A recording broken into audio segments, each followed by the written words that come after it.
माता लगाओ, फिट ही नहीं होता है। अमेरिका दादा, चाइना बाप, लेकिन भारत माता, इसलिए उनको फिट नहीं। इनके संस्कार को तो छोड़ो, इनके नाम में नहीं जुड़ता है। कभी बोल के देखना, जय चाइना माता, फिट ही नहीं होता है कहीं से कहीं तक। जय अमेरिका माता, जय रूस माता, कहीं से फिट नहीं होता है मेरे भाई। और एक जुबान में निकल जाता है भारत माता कह करके दुनिया बुला। माता शब्द तो केवल भारत के साथ फिट हुआ करता है, क्योंकि इनके पास तो माता के संस्कार भी नहीं हुआ करते हैं। माँ के असली संस्कार यदि कहीं हैं तो केवल हिंदुस्तान के पास हुआ करते हैं। उस संपादक ने तीसरा प्रश्न पूछा कि आपके देश की सभ्यता और संस्कृति है या नहीं है? उनका है। तो बोले जब आपके देश में सभ्यता, संस्कृति, मर्यादा है, तो जरा ये बताओ कि जापान, लंदन से बने कपड़ों के लिए तुम्हारे देश के युवा युवती क्यों तड़पते हैं उन्हें पहनने के लिए? आपको तो हिंदुस्तानी वस्त्र पहनना चाहिए, आपको तो भारत के वस्त्र पहनना चाहिए, मर्यादा के वस्त्र पहनना चाहिए। ये तीन प्रश्न हैं। देश का नाम, देश की भाषा और देश की संस्कृति। 70 साल से इन प्रश्नों का कोई उत्तर नहीं मिला। ध्यान रखिए, क्यों हम विदेशी वस्त्रों की तरफ भागते हैं? विचार करिए आप। आपसे निवेदन है, इंदिरा नूई कोका कोला और पेप्सी की मालिक है। वो जब अमेरिका गई इंटरव्यू देने के लिए, उन्हें बुलाया गया, तो जब उन्होंने इंटरव्यू दिया तो उनसे पूछा गया, इस साड़ी पहनकर आप आई हैं, क्या ये इसमें आप यहां पे सर्विस करेंगी? उसने कहा अमेरिका से, ये क्यों, इसमें क्या दिक्कत है आपको? बोले साड़ी में, इस ड्रेस में, ये ड्रेस कोड है आपका। उन्होंने कहा ये ड्रेस कोड नहीं है, ये मेरी भारत की शान है, आन है और बान है। ध्यान रखिए। उसने कहा कि आप ये पहन के सर्विस करेंगी? बोले अवश्य करूंगी, लेकिन मुझे ये नहीं मालूम था मेरे देश में कपड़े देखकर नौकरी नहीं मिलती, मेरे देश में काबिलियत देख करके नौकरी मिला करती है। आप मेरी काबिलियत देखिए, कपड़े क्या देखा करते हो? विचार करिए। आज भी उनका ऑफिस अमेरिका में है और आज भी उस इंदिरा नूई ने एक संकल्प कर रखा है कि मेरे ऑफिस में प्रवेश करने से पहले जूते चप्पल आपको बाहर उतारना पड़ेंगे, अंदर उतारने की इजाजत नहीं मिलेगी। आज भी साड़ी पहना करती है। साड़ी एक मर्यादा हुआ करती है। ध्यान मानिए। स्वामी विवेकानंद विदेश गए, लोगों ने कहा, ए जेंटलमैन, ये क्या पहने हो भगवा? ये कोई ड्रेस है तुम्हारी? ये तुम्हारा स्टेटस है? ये अमेरिका है। स्वामी विवेकानंद ने कहा, मुझे आज समझ में आया कि अमेरिका का स्टैंडर्ड, अमेरिका का स्टेटस 2 कौड़ी का दर्जी बनाता है। हमारे यहाँ तो चारित्र स्टेटस बनाता है, हमारे यहाँ तो व्यवहार और आचरण से जीवन का स्टैंडर्ड बनता है। 2 कौड़ी का दर्जी बनाएगा। ध्यान रखिए। एक बार क्या हुआ, स्वामी विवेकानंद अमेरिका पहुंचे, बहुत बड़े संत हुए हिंदू परंपरा में। जैसे ही वह पहुंचे अमेरिका, तो किसी ने उन पे व्यंग्य किया कि भारत कितना पिछड़ा है, भारत कितना पिछड़ा है। आज भी भारत की महिलाएं आदमी के पीछे पीछे चला करती हैं। शादी होती है तो दूल्हा आगे दुल्हन पीछे होती, बस उसी समय, बाकी तो फिर तुम ही पीछे पड़े रहते। विचार करिए।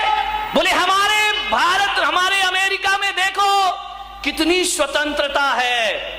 यहां पति पत्नी आगे पीछे नहीं चलते गाय बैल की तरह। हमारे यहाँ तो हाथों में हाथ डाल करके चला करते हैं, हमारे यहाँ तो हाथ पकड़ के चला करते हैं। और तुम्हारा भारत इतना पिछड़ा है कि पत्नी अभी भी जानवर की तरह पीछे पीछे चलती है। स्वामी विवेकानंद ने कहा कि तुम क्या जानो मेरे भारत की कीमत, तुम क्या जानो मेरे भारत के सिद्धांत। हमारे यहाँ जिस स्त्री से शादी हो जाती है, 7 जन्मों की कसमें खा ली जाती हैं कि 7 जन्म हम पति पत्नी रहेंगे, हम 7 जन्म के रिश्ते बनाते हैं। और तुम्हारे यहाँ तो ये हालात है, सुबह का पापा कोई और शाम का पापा कोई। आए दिन जूते चप्पलों की तरह जहां पति बदले जाते हैं, हाँ तुम्हारे यहाँ तो जूते चप्पल जैसे बदल लेते। बच्चे को नहीं मालूम, अमेरिका में पूछ लो बेटा तुम्हारे पापा का नाम क्या है, वो कहता है 2 मिनट रुको जरा गूगल में सर्च करके बताता हूं। ध्यान रखिए, ये अमेरिका के हाल है, विदेशों के। पता ही नहीं है उनको कौन बाप कौन माँ। बोले तुम्हारे यहाँ की नारी को ये डर रहता है कि मुझे छोड़ के वहां नहीं चला जाए, इसलिए हाथ पकड़ के चलती है। और मेरे देश की नारी को विश्वास हुआ करता है कि 1 जन्म नहीं 7 जन्म भी ये कहीं और नहीं, इसलिए वो पीछे पीछे चला करती है। ध्यान रखिए, ये भारत हिंदुस्तान की गाथाएं हैं मेरे भाई। लाल बहादुर शास्त्री जब पाकिस्तान गए, क्या जज्बे रहे इन लोगों के। आप जानते हैं उनकी हाइट बहुत नीची थी, छोटे से थे, लेकिन ऐसा प्रधानमंत्री लाल बहादुर शास्त्री के वास हिंदुस्तान को आज तक प्राप्त नहीं हुआ। ध्यान रखना, जो जब प्रधानमंत्री रहे देश के, और जब देश से विदा होते हैं तो कर्जदार होकर के दुनिया से जाते हैं। मान्यवर, अमेरिका और भारत में इतना ही अंतर है कि अमेरिका में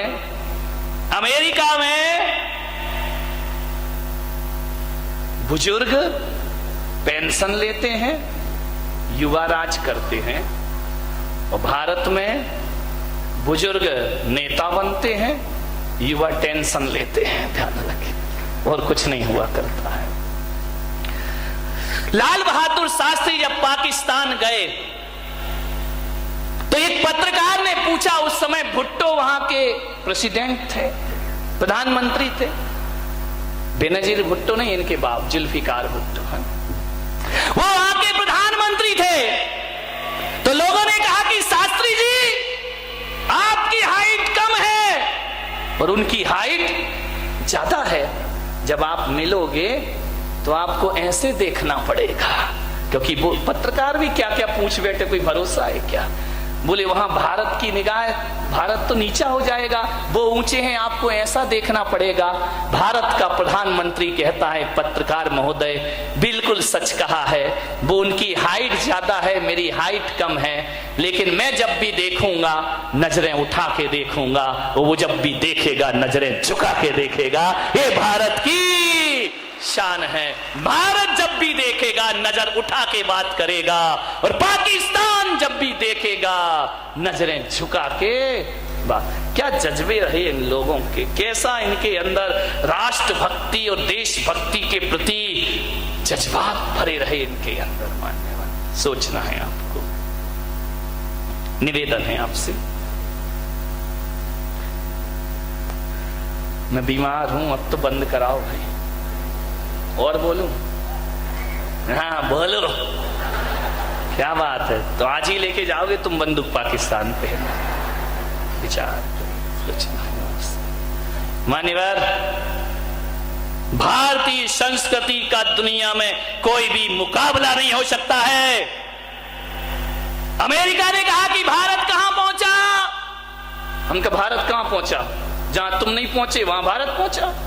बोले क्या मतलब, हम मंगल पे पहुंच गए, हम चांद पे पहुंच गए, भारत कहां पहुंचा, भारत तो बड़ा पिछड़ा हुआ देश है। मैंने कहा तुम मंगल में चले जाओ, रूस मंगल में चला जाए, अमेरिका चांद पे चला जाए, लेकिन मेरा भारत जहां पहुंचा है वहां दुनिया के कोई देश नहीं पहुंच सकते हैं। तुमने चांद तारों की यात्रा की है, और मेरा भारत तो वो है जो मोक्ष की यात्रा करता है, वैकुंठ की यात्रा करता है, जिसके सामने चांद तारे बहुत नीचे हो जाते। दुनिया के देश पदार्थ खोजा करते हैं, और मेरा भारत परमात्मा खोजा करता है। यहां परमात्मा तलाशे जाते हैं। इंग्लैंड में जितने सिनेमा घर हैं उससे ज्यादा तो हमारे वृंदावन में कृष्ण गोपाल के मंदिर बना करते हैं। मंदिर पग पग, मंदिर डग डग तीर्थ। आज कन्हैया का जन्मदिन है, एक साथ हो गया। आज आजादी का दिन भी है और नारायण कृष्ण का जन्म भी है। आज आजादी सफल हो गई, क्योंकि आज 12 बजे रात को कन्हैया भी आजाद हुए थे जेल से और हमारा देश भी आजाद हुआ था हुकूमतों से। ध्यान रखिए, 12 बजे रात को भाग गए थे कृष्ण जी। एक समय कृष्ण चंद भाग गए आधी रात, एक समय कंस को पछाड़ दिया रण में। जिंदगी को देखिए, एक समय कृष्ण चंद भाग गए आधी रात। आज आधी रात को भागे थे, बहुत बाजे बज रहे थे, मैंने कहा आ गए कन्हैया, ध्यान रखना। एक समय कृष्ण चंद भाग गए आधी रात, एक समय कंस को पछाड़ दिया रण में, एक समय अर्जुन ने महाभारत जीत ली, एक समय कौल भील लूट लिए वन में, एक समय रावण को 10 शीश मिले बर में, एक समय 10 शीश कटे पड़े रण में। और आदमी बिचारे की बात यहाँ कौन करे, यहाँ सूरज की 3 गति होत एक दिन में, जहाँ सूरज की 3 गति होत एक, सुबह का सूरज कुछ होता है, दोपहर का सूरज कुछ होता है, शाम का सूरज कुछ हो जाता है। ध्यान रखिए।